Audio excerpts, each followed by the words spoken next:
Welcome back to Alibros EduSoft. Today we deal with the chapter second of economics, plus one economics, second part. Sampling erasure, that's our topic. And in the previous session, we already discussed the topic, what is sampling? See, in statistics, it is required to collect data for arriving at decisions. The decisions will be taken on the basis of analysis of the collected data. Data collection may be done on different formats.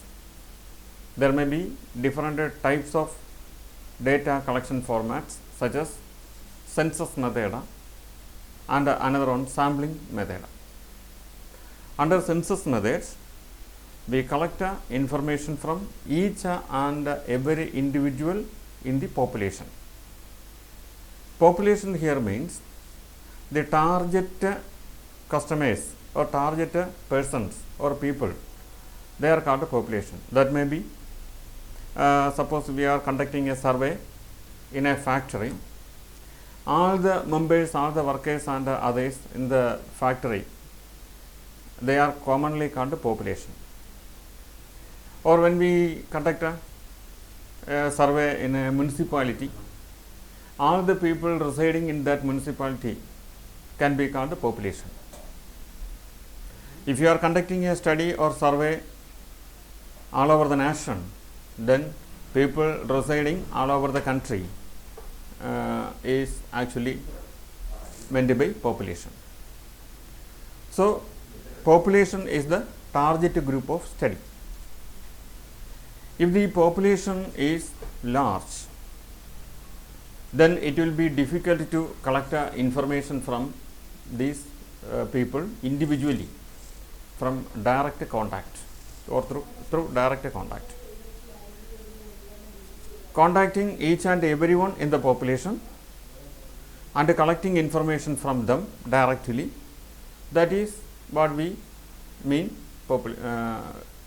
census or complete enumeration survey. Usually this method is practically difficult and sometimes it may be impossible. Because of this, we resort to some other method which is called sampling method. Under sampling method, we collect information from selected samples. Instead of collecting information from all the members in the population, we just collect information from here and there by selecting samples from the population. In our example, when we conduct a study or survey in a factory, we will not meet or contact all the members in that factory, but we select some persons. Some persons from the manufacturing process, some persons from the dispatching area, some from management area. In this way, we select some of them and we will not contact all these people. In this way, collecting information from selected sample, selecting a particular sample and collecting information from them. That is what called the sampling method. Now we deal with sampling errors. What is error of sample or sampling error?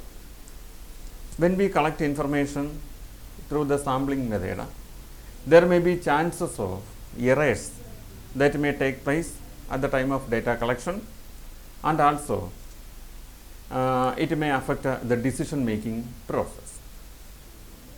How this happens? We can illustrate it with the help of an example. For example, suppose we are conducting a study regarding the mark scored by some students in a class. Let the number of students in a class as 5. So the population is 5. Now we collect information from all the 5 people in the population.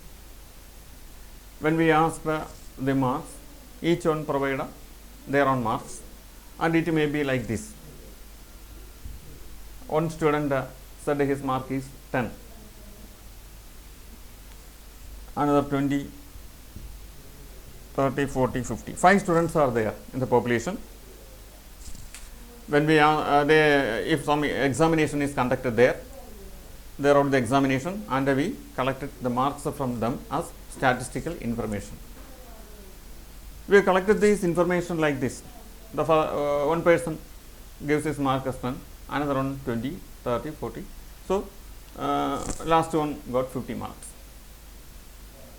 We collected the information. And usually, we average this scores and arrive at a decision. When we average this score, for example, by totaling this 150 and when we find the average, we will get 30. So, the average score is 30. Actually, this is a method of collecting information from the population, and we arrive at a decision that the average score of the class is 30. Instead of doing this,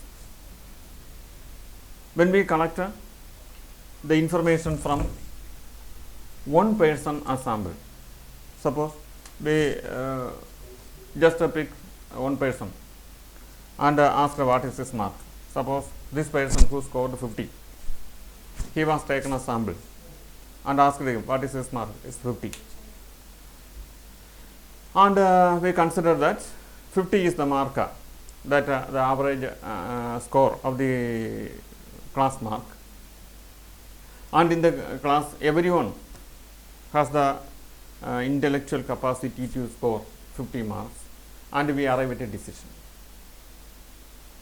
If we arrived in such a decision, it will be a wrong decision, because when we picked a sample as 50, this person having 50 marks is taken as the model person, and when we arrive at a decision on the basis of the mark of this person, there exists another one who got only 10 marks.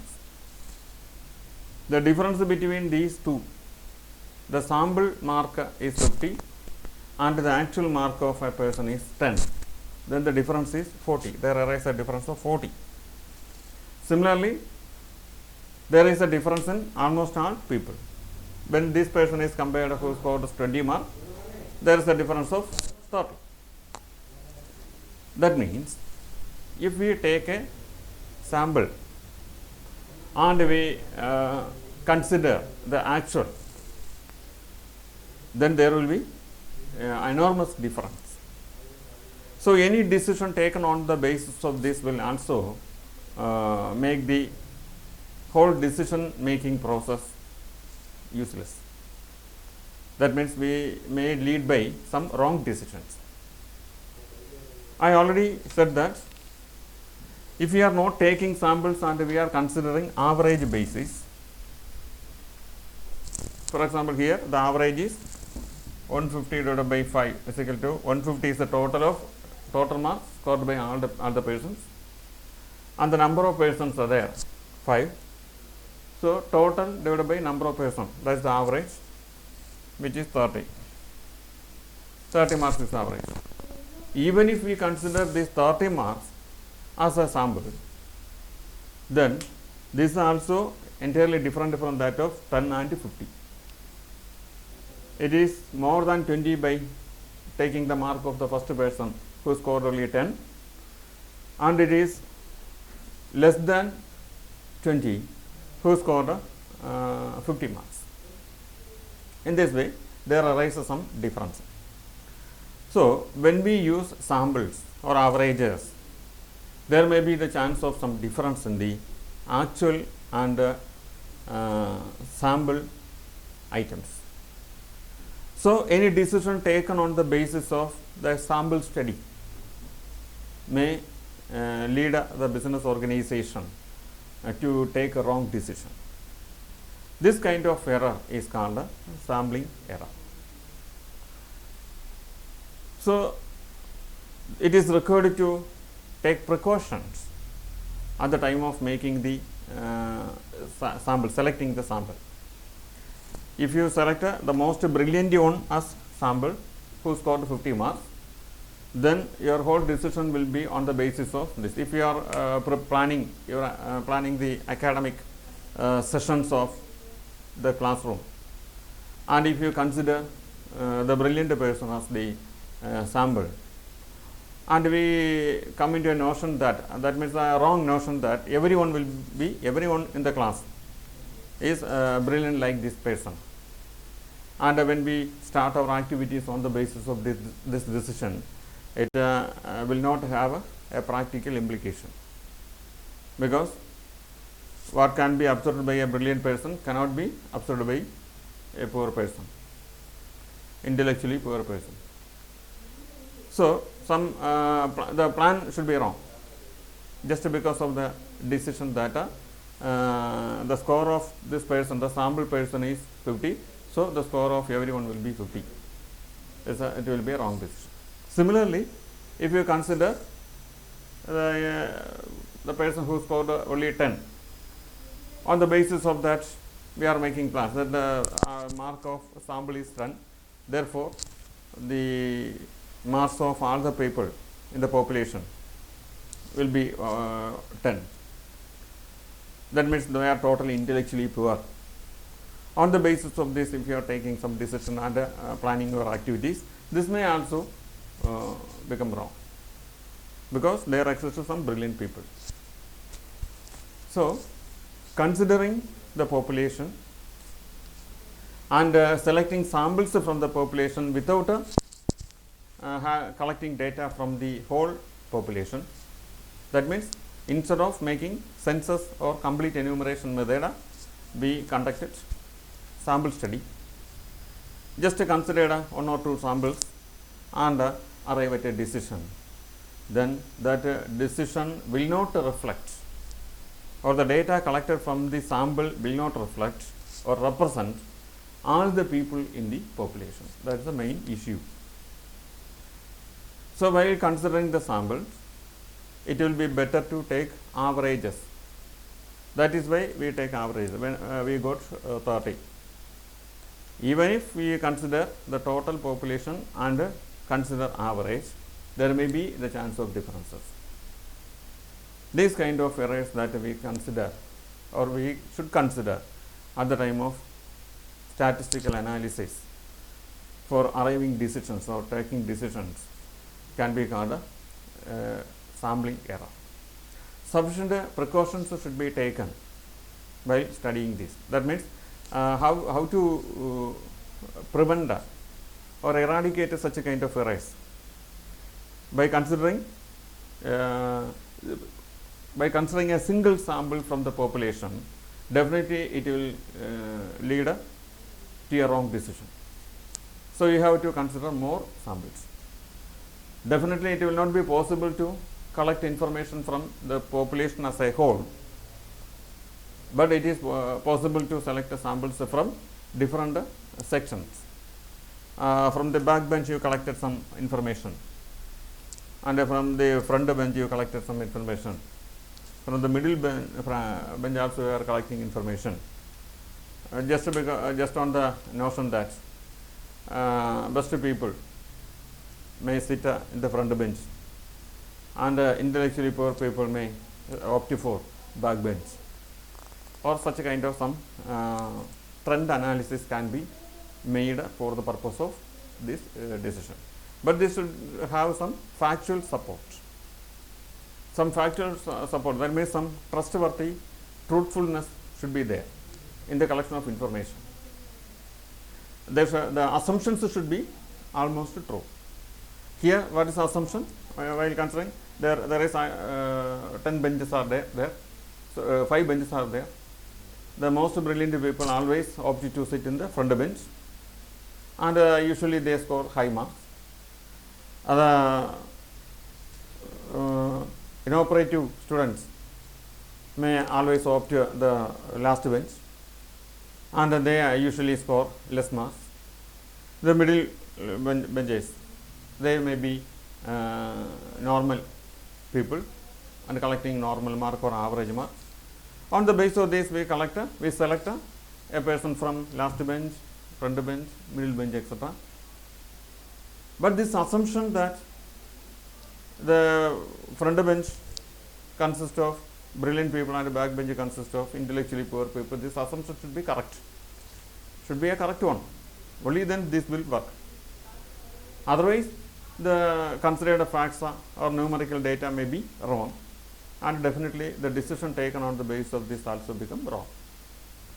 So, correct options or correct assumptions, making correct assumptions, that is very important for avoiding sampling error.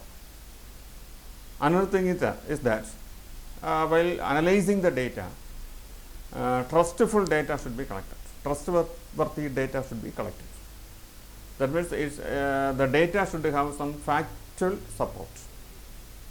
Some truthfulness should be there. Such information should be collected.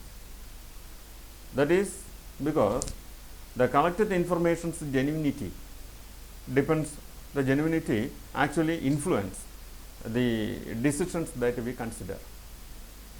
If you depends on genuine information, collecting information from genuine providers, then the information will have trustworthiness, and any decision on the basis of the analysis of such data will provide a correct data and correct information. So the decision will be perfect. A perfect decision always leads to successful performance.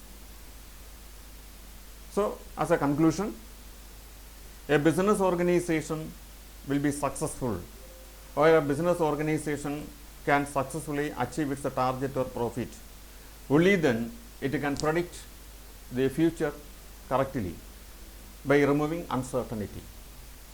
In order to do this, in order to predict the future, they have to analyze the past.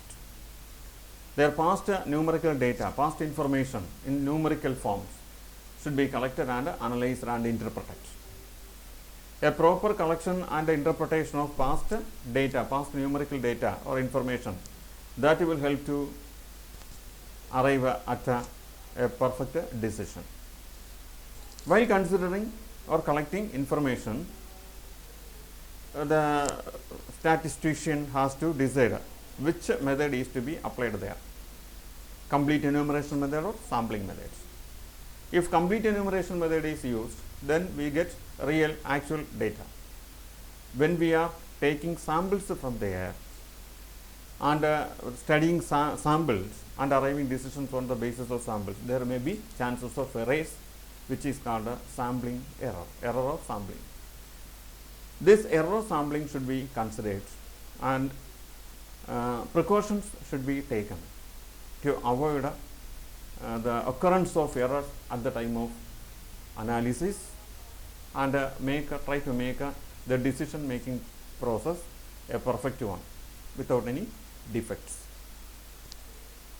So this is all about the topic of errors of sampling, and in case of any doubts regarding this topic, you can contact through the email. Thank you.